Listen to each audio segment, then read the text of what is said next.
Hello friends, स्वागत है आपके YouTube channel morning today target में। आज हम देखेंगे सी टेट के लिए देखिए एसएसटी की क्लास देखेंगे। जितने भी देखिए सी टेट के एसएसटी के पीवाईक्यू क्वेश्चन पूछे गए हैं प्लस सिलेबस के अनुसार सभी एमसीक्यू आपको कराने वाले हैं।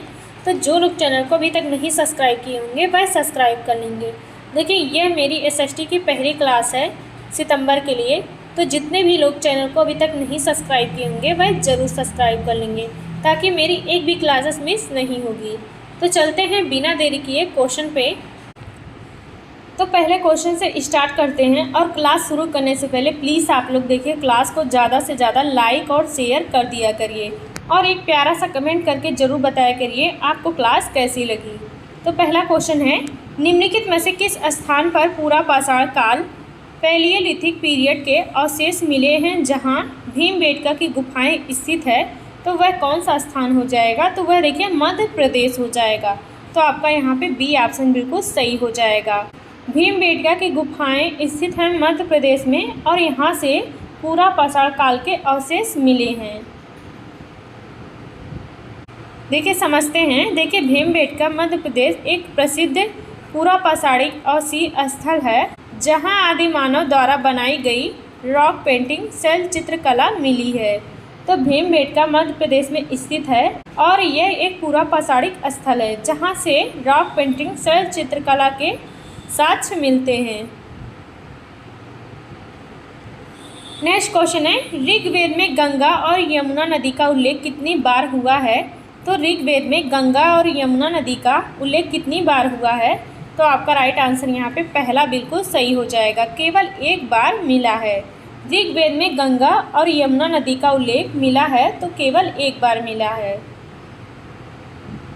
देखिए ऋग्वेद में सिंधु और उसकी सहायक नदियों का वर्णन सबसे अधिक है जबकि गंगा और यमुना का उल्लेख केवल एक बार आया है। ऋग्वेद में सिंधु और उसकी सहायक नदियों का वर्णन सबसे अधिक है लेकिन गंगा और यमुना नदी का उल्लेख केवल एक बार आया है। नेक्स्ट क्वेश्चन है, मौर्य प्रशासन में समहर्ता का मुख्य कार्य क्या होता था? तो आपका राइट आंसर यहाँ पे तीसरा बिल्कुल सही हो जाएगा। मौर्य काल में मौर्य प्रशासन में समहर्ता का मुख्य कार्य होता था कर निर्धारण करना और राजस्व संग्रह करना होता था, रेवेन्यू कलेक्शन करना होता था। तो आपका राइट आंसर यहाँ पे सी ऑप्शन बिल्कुल सही हो जाएगा। मौर्य काल में समहर्ता राजस्व विभाग का सर्वोच्च अधिकारी होता था जिसका काम था टैक्स इकट्ठा करना और बजट तैयार करना होता था। नेक्स्ट क्वेश्चन है, चोल काल के दौरान वेलनवगाई भूमि की श्रेणी का क्या तात्पर्य होता था? तो आपका बी ऑप्शन सही हो जाएगा, गैर ब्राह्मण किसान स्वामियों की भूमि होती थी। तो आपका राइट आंसर यहाँ पे बी ऑप्शन बिल्कुल सही हो जाएगा। देखिए एनसीईआरटी के अनुसार चोल अभिलेखों में भूमि की विभिन्न श्रेणियों का उल्लेख मिलता है जिसमें वेलनवगाई साधारण किसानों की भूमि को कहा जाता था। नेक्स्ट क्वेश्चन है, दिल्ली सल्तनत के किस शासक ने अपनी राजधानी दिल्ली से दौलताबाद देवगिरी स्थानांतरित की थी? तो दिल्ली सल्तनत के किस शासक ने अपनी राजधानी को दिल्ली से दौलताबाद देवगिरी स्थानांतरित की थी? तो वह देखिए मोहम्मद बिन तुगलक ने की थी। तो आपका तीसरा ऑप्शन यहाँ पे बिल्कुल सही हो जाएगा। मोहम्मद बिन तुगलक ने अपनी राजधानी दिल्ली से दौलताबाद देवगिरी स्थानांतरित की थी। तो आपका तीसरा ऑप्शन बिल्कुल सही हो जाएगा। मोहम्मद बिन तुगलक ने प्रशासनिक और रणनीतिक कारणों से 1327 में अपनी राजधानी को दक्षिण भारत के दौलताबाद में बदला था। नेक्स्ट क्वेश्चन है, मुगल काल में अहंकार और धार्मिक कट्टरता के खिलाफ सुलह-ए-कुल सार्वभौमिक शांति की नीति किसने अपनाई थी? तो आपका बी ऑप्शन सही हो जाएगा, अकबर ने अपनाई थी। मुगल काल में अहंकार और धार्मिक कट्टरता के खिलाफ सुलह-ए-कुल की नीति अपनाई थी तो वह अकबर ने अपनाई थी। तो आपका बी ऑप्शन यहाँ पे बिल्कुल सही हो जाएगा। देखिए अकबर ने सभी धर्मों के बीच सद्भाव बनाने के लिए सुलह-ए-कुल के विचार को बढ़ावा दिया था और जिसका अर्थ होता था यूनिवर्सल पीस होता था। नेक्स्ट क्वेश्चन है, अस्थाई बंदोबस्त परमानेंट सेटलमेंट 1793 के तहत राजस्व रेवेन्यू वसूलने का अधिकार किसे दिया गया था? तो आपका राइट आंसर यहाँ पे सही हो जाएगा सी ऑप्शन, जमींदारों को दिया गया था। तो आपका सी ऑप्शन यहाँ पे बिल्कुल सही हो जाएगा। अस्थायी बंदोबस्त के तहत राजस्व वसूलने का अधिकार दिया गया था, तो वह जमींदारों को दिया गया था। देखिए, लॉर्ड कॉर्नवालिस द्वारा बंगाल में लागू इस व्यवस्था में जमींदारों को भूमि का मालिक मानकर उनसे अस्थायी राजस्व तय किया गया था। तो लॉर्ड कॉर्नवालिस ने अस्थायी बंदोबस्त लागू किया था। ये भी याद रखिएगा, काफ़ी ज़्यादा क्वेश्चन पूछा जाता है कि अस्थायी बंदोबस्त किसने लागू किया था? तो लॉर्ड कॉर्नवालिस ने लागू किया था। नेक्स्ट क्वेश्चन है 1857 के विद्रोह के समय भारत का गवर्नर जनरल कौन था? तो 1857 के विद्रोह के समय भारत का गवर्नर जनरल कौन था? तो आपका राइट आंसर यहाँ पे बी ऑप्शन सही हो जाएगा, लॉर्ड कैनिंग था। 1857 के विद्रोह के समय भारत का गवर्नर जनरल लॉर्ड कैनिंग था। 1857 की क्रांति के समय लॉर्ड कैनिंग भारत के गवर्नर जनरल थे, जो बाद में भारत के पहले वायसराय बने थे।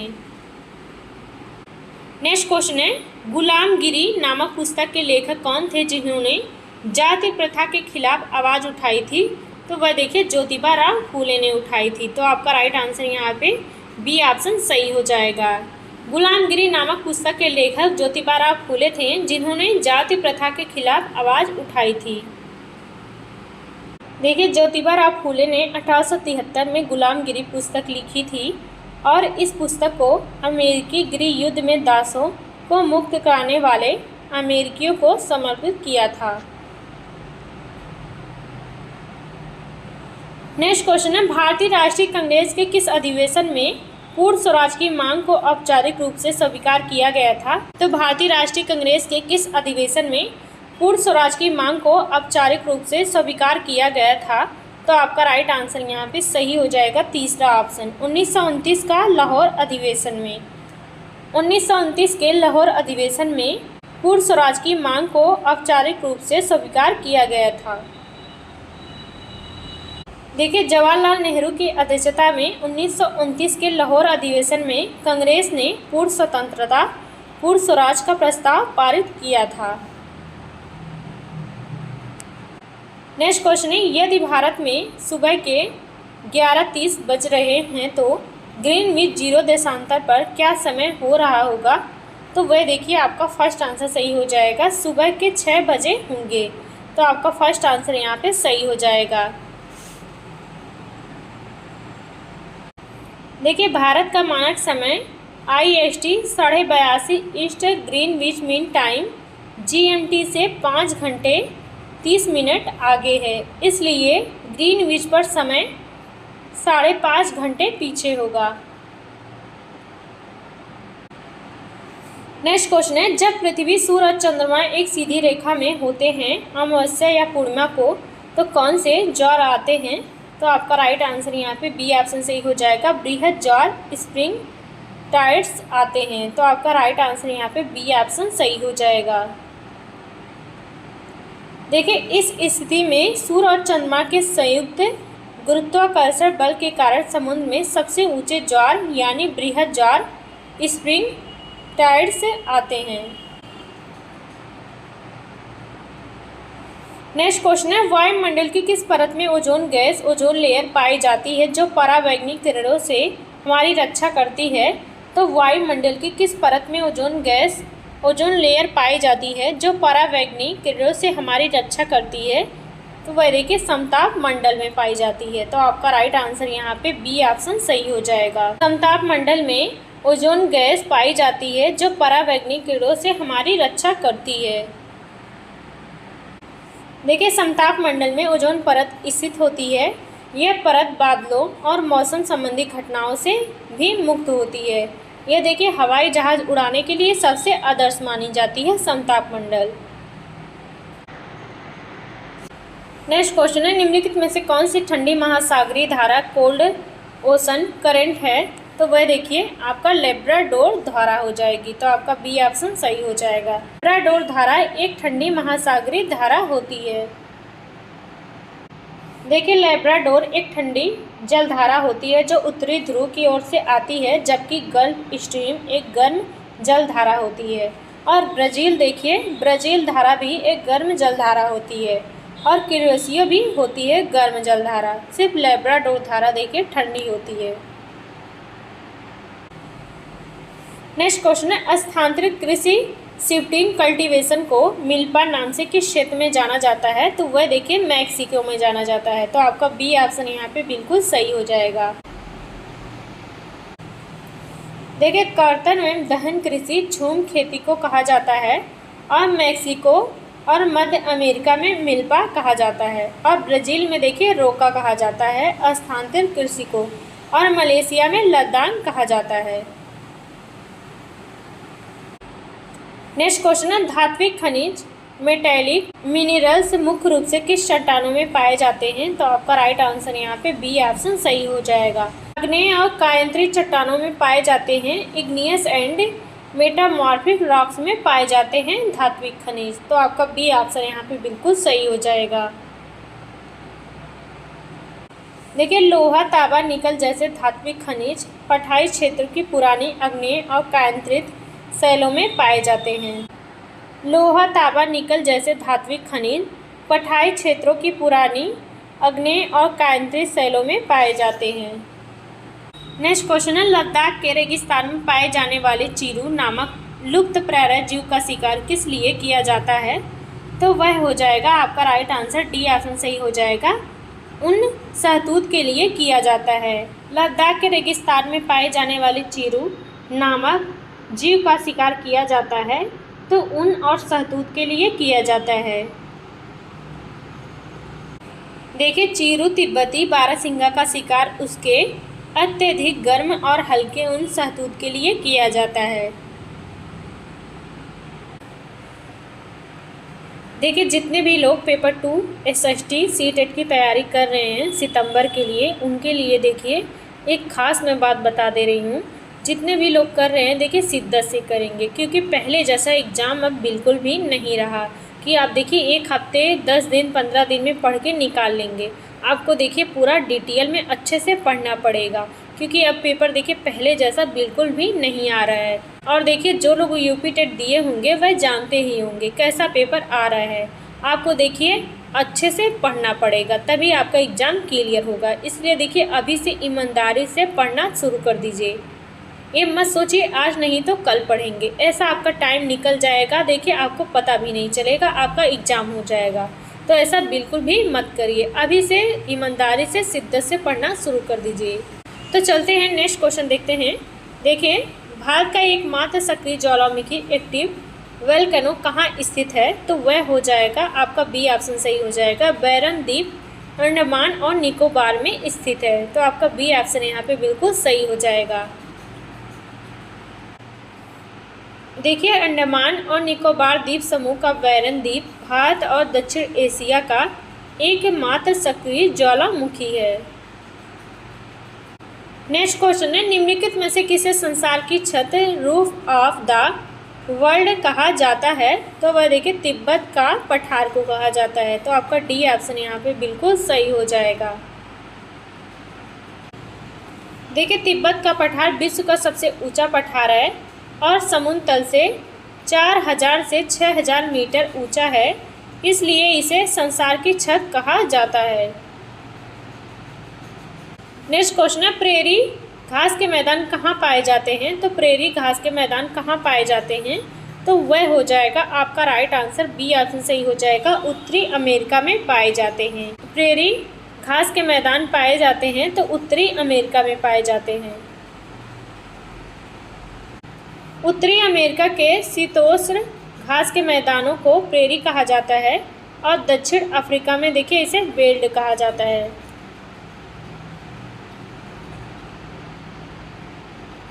नेक्स्ट क्वेश्चन है, भारतीय संविधान की प्रस्तावना प्रेम्बल में किस संशोधन द्वारा समाजवादी और पंथ निरपेक्ष शब्द जोड़े गए थे? भारतीय संविधान की प्रस्तावना प्रेम्बल में किस संशोधन द्वारा समाजवादी और पंथ निरपेक्ष शब्द जोड़े गए थे, तो वह हो जाएगा आपका राइट आंसर यहाँ पे सही हो जाएगा बी ऑप्शन, 42वां संविधान संशोधन द्वारा जोड़ा गया था। देखिए 1976 में हुए 42वें संविधान संशोधन द्वारा प्रस्तावना में 3 नए शब्द जोड़े गए थे, समाजवादी, पंथ निरपेक्ष और अखंडता शब्द जोड़े गए थे। नेक्स्ट क्वेश्चन है, भारतीय संविधान का कौन सा अनुच्छेद अस्पृश्यता का उन्मूलन करता है? तो भारतीय संविधान का कौन सा अनुच्छेद अस्पृश्यता का उन्मूलन करता है? वह देखिए अनुच्छेद 17 करता है, तो आपका सी ऑप्शन यहाँ पे बिल्कुल सही हो जाएगा। देखिए समानता के अधिकार के अंतर्गत अनुच्छेद 17 छुआछूत अस्पृश्यता को प्रतिबंधित करता है और इसे कानूनन दंडनीय अपराध मानता है। नेक्स्ट क्वेश्चन है, भारतीय संसद के उच्च सदन अपर हाउस यानी राज्यसभा के सदस्यों का कार्यकाल कितना होता है? तो आपका राइट आंसर यहाँ पे बी ऑप्शन सही हो जाएगा, 6 वर्ष होता है। देखिए राज्यसभा एक अस्थायी सदन होता है जो कभी भंग नहीं होता है, लेकिन इसके प्रत्येक सदस्य का कार्यकाल 6 वर्ष का होता है और इसके 1/3 सदस्य हर 2 वर्ष में सेवानिवृत्त हो जाते हैं, चुने जाते हैं 2 वर्ष में।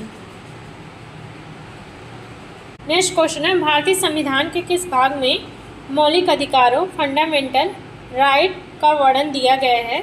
तो वह हो जाएगा आपका राइट आंसर डी ऑप्शन सही हो जाएगा, भाग 3 में दिया गया है। भाग 3 में मौलिक अधिकारों का वर्णन दिया गया है।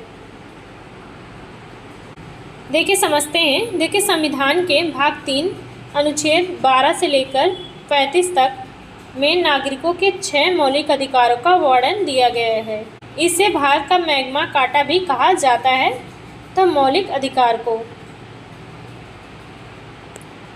नेक्स्ट क्वेश्चन है, लोकसभा की कार्यवाही की अध्यक्षता संचालन कौन करता है? तो लोकसभा की कार्यवाही की अध्यक्षता का संचालन कौन करता है? आपका सी ऑप्शन सही हो जाएगा, लोकसभा अध्यक्ष स्पीकर करते हैं।